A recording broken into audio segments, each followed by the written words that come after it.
मनोज, सहाचार्य हिंदी विभाग, राजा सिंह महाविद्यालय सिवान।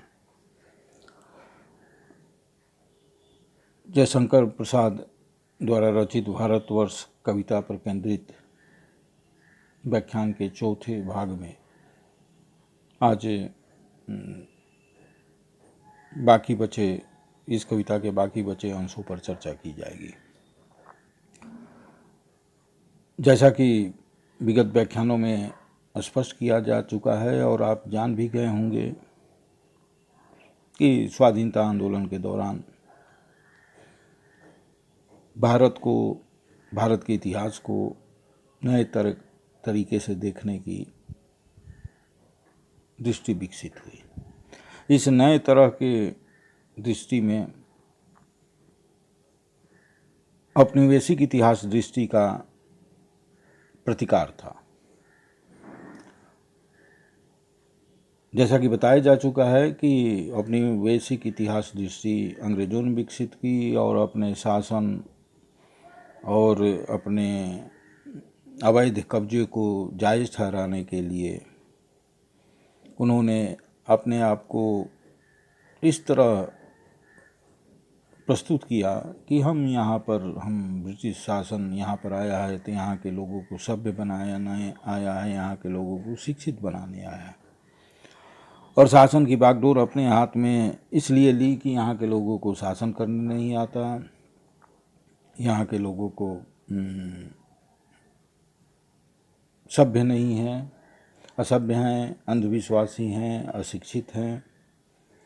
और इस तर्क को प्रमाणित करने के लिए उन्होंने भारत के इतिहास के उन पक्षों को सामने लाया जिसमें भारत के इतिहास की कमजोरियां नज़र आती थी, जिसे भारतीय लोग सुनकर अंग्रेज़ों की बातों पर विश्वास कर लेते थे।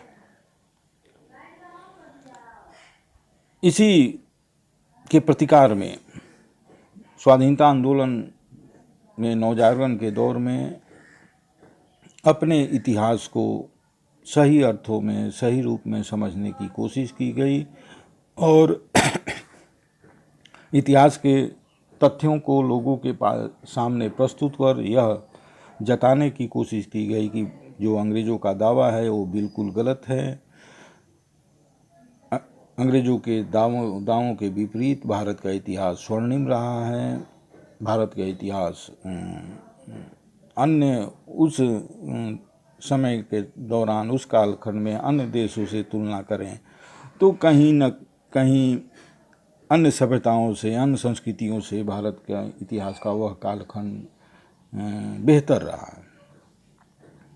और इसी प्रति इतिहास दृष्टि से प्रेरित होकर जयशंकर प्रसाद भी भारत के लोगों को एक भारत के स्वर्णिम पक्षों को इस कविता में प्रस्तुत किया है और लोगों के मन में जो अंग्रेज़ों के इतिहास दृष्टि से जनित जो हीन भावना बैठी हुई थी उसे दूर करने की कोशिश की है।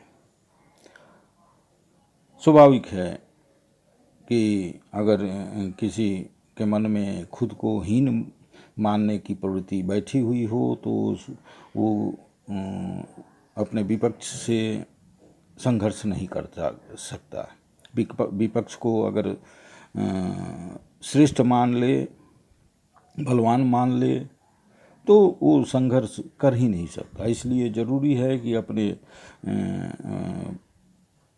भीतर के अपने इतिहास को अच्छी तरह जानकर एक ऊर्जा ग्रहण करे और अपने आप को अतीत के उस ऊर्जा से संचालित होकर अंग्रेज़ों का विरोध करे। इसलिए प्रसाद ने अपनी कविता के माध्यम से भारतीय जनमानस में स्थित वो हीन ग्रंथि को दूर करने की कोशिश की है। जैसा कि हम पढ़ चुके हैं अन्य पैराग्राफों में, कविता के अंशों में, कि भारत के अतीत की विशेषताओं को कवि क्रम से अपनी कविताओं में प्रस्तुत करता है।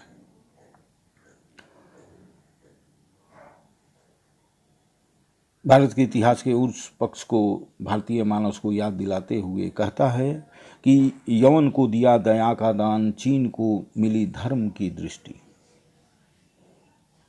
मिला था स्वर्ण भूमि को रत्न, सील की सिंहल को भी सृष्टि। किसी का हमने छीना नहीं, प्रकृति का रहा पालना यही, हमारी जन्मभूमि थी यही, कहीं से आए थे नहीं। यमन आप सभी जानते हैं कि सिकंदर विश्व विजेता सिकंदर भारत पर आक्रमण की मंशा के साथ सिंधु के तट पर आया था। वो चंद्रगुप्त मौर्य के ज़माने में, और चंद्रगुप्त मौर्य उस समय मगध का सम्राट था, और सेल्यूकस जो सिकंदर का सेनापति था, वो चंद्रगुप्त के दरबार में आया था। तो उस समय जो आया था, और ये भी इतिहास का तथ्य है, सत्य है कि सेल्यूकस की बेटी से चंद्रगुप्त ने शादी की थी। उस दौरान सिकंदर के साथ आया हुआ मेगास्थनीज भी आया था, पाटलिपुत्र का भ्रमण किया था, और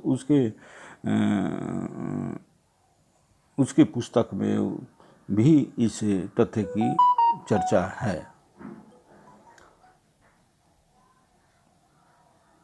यवन को दिया, उसी संदर्भ में कह रहा है कि वो यवन को दिया दया का दान। भारत ऐसी भूमि है, भारत के ऐसे सपूत सम्राट रहे हैं जो सेल्यूकस के हारने के बावजूद, हार स्वीकार करने के बावजूद भी उसे सम्मान देते हैं। और चंद्रगुप्त ने जैसे सेल्यूकस को सम्मान दिया, दान, क्षमा और दया का दान दिया, वो इतिहास का अद्भुत उदाहरण है कि विजेता शक्तिमान क्षमाशील होता है। भारतीय सम्राट जो शक्तिमान होने के बावजूद भी वो मानवीयता को नहीं भूलते। चीन को मिली धर्म की दृष्टि। अशोक अपने इतिहास का सत्य है कि अशोक अपने पुत्रियों को धर्म के प्रचार में भिक्षु बनाकर लगा दिया था। और उसी दौरान चीन में धर्म के प्रचार के लिए अशोक ने अपने भिक्षु भेजे थे, और उन्हीं भिक्षुओं से चीन को धर्म की दृष्टि मिली थी, और जिसकी बदौलत आज तक चीन इतना विकसित हो पाया है। जो वो दृष्टि भारत के बौद्ध धर्म से ही मिली थी, अशोक द्वारा भेजे गए भिक्षुओं के द्वारा ही मिली थी। मिला था स्वर्ण भूमि को रत्न। बर्मा को स्वर्ण भूमि कहा जाता है, आप जानते हैं। और बौद्ध भिक्षुओं ने, अशोक द्वारा भेजे गए बौद्ध भिक्षुओं ने बर्मा के लोगों को बौद्ध धर्म के 3 रत्नों बुद्ध, धर्म और संघ का ज्ञान कराया। उस दौर में, अशोक के ज़माने में, आप समझे कि भारत में धर्म और ज्ञान की प्रचार के, भारत धर्म और ज्ञान को संचित नहीं रखना चाहता, तो जो ज्ञान और धर्म उसे प्राप्त होता था वो लोगों को, दूसरे देशों को उससे लाभ लेने के लिए प्रेरित करता था।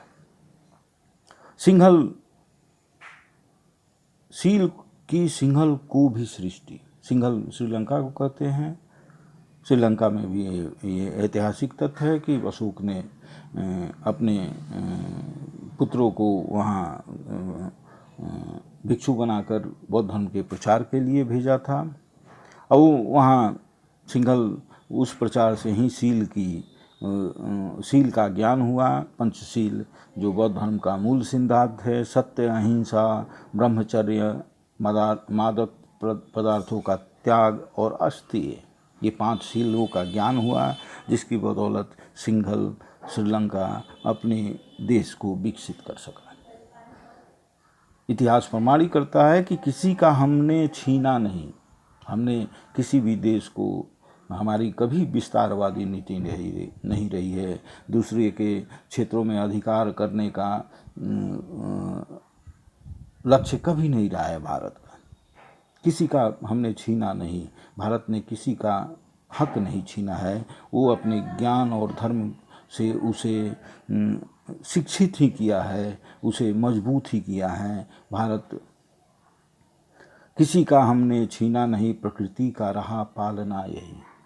ये धरती, ये भारत की धरती, इस धरती पर जो भी आया उसे भारतीयों ने, भारत की धरती ने स्वीकार किया, उसे अपने घर में रहने का अधिकार दिया, उसे यहाँ पलने फलने फूलने का सामान्य भारतीयों की तरह अधिकार दिया। जातियों का उत्थान पतन, आंधियाँ झड़ी प्रचंड समीर।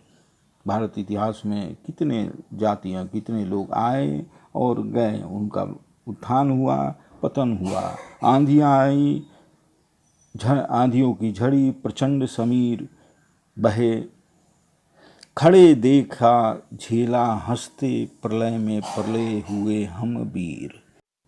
चरित के पूत भुजा में शक्ति, नम्रता रही सदा संपन्न, हृदय के गौरव में था गौर, किसी को देख न सके विपन्न। भारतीय इतिहास गवाह है। भारतवर्ष ने कितने जातियों के उत्थान पतन को देखा, कितने तरह के आंधियों रूपी आक्रमणों को झेला। उन सब परिस्थितियों में भी वो हंसते हुए प्रलय के पले हुए हम यहाँ के लोग हैं, जो तमाम तरह के विपरीत परिस्थितियों में भी भारत को बचाकर रखा। वो बचाकर रखने वाले चरित के पूत वो भारतीय ही हैं, जिनके भुजा में शक्ति रहने के बावजूद भी उनमें विनय नम्रता सदा रही है। वो घमंडी कभी नहीं रहे हैं। भारत का इतिहास इसे प्रमाणित करता है। उन भारतीयों के मन में हृदय के गौरव में था गर्व, उनके अपनी भारतीय संस्कृति के प्रति गौरव का भाव था।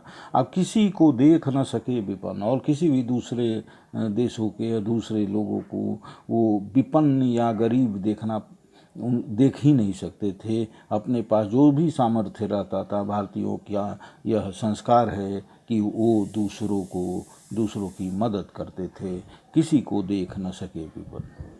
अर्थात भारतीय जो अंग्रेजों का दावा था कि असभ्य थे, असंस्कृत थे, अशिक्षित थे, ऐसी बात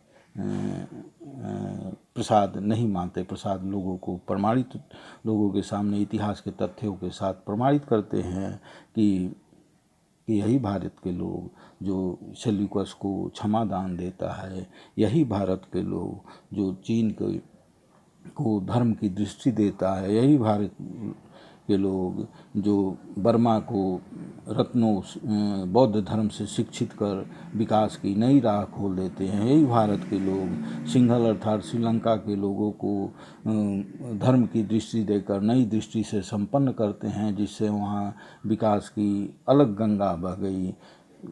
यही भारत के लोग किसी का हक नहीं छीना, जबकि उसे हक नई दृष्टि दी, छीनना उसकी प्रवृत्ति नहीं रही है। यही भारत के लोग जो भी हैं उनको यहाँ स्वीकार किया, उन्हें यहाँ पर अतिथि के रूप में उसे स्वीकार कर भारतीय बना दिया। यही भारत के लोग, इसी भारत के लोग को जो अंग्रेज दावा करते हैं कि अशिक्षित हैं, असभ्य हैं, ये बिल्कुल गलत दावा है। अंग्रेज ही अशिक्षित थे। अंग्रेज उस दौरान जिस समय भारतीय का स्वर्ण युग था, भारत में ऐसी गतिविधियां हो रही थी, उस समय वो कबीलाई समाज में जी रहे थे।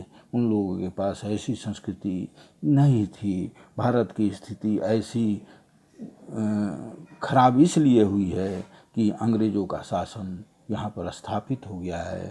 अगर अंग्रेज़ों का शासन नहीं रहता और अपना शासन रहता तो हम अंग्रेज़ों से कहीं बेहतर रहते। हम लोगों के पिछड़ेपन का कारण हम नहीं हैं, भारतीय नहीं हैं, पिछड़ेपन का कारण ब्रिटिशर्स हैं, अंग्रेज हैं, जो यहाँ शासन करके यहाँ शोषण करते हैं, जो यहाँ उपकार के आवरण में अपकार का षड्यंत्र करते हैं। इसी के कारण भारत की यह स्थिति हुई है।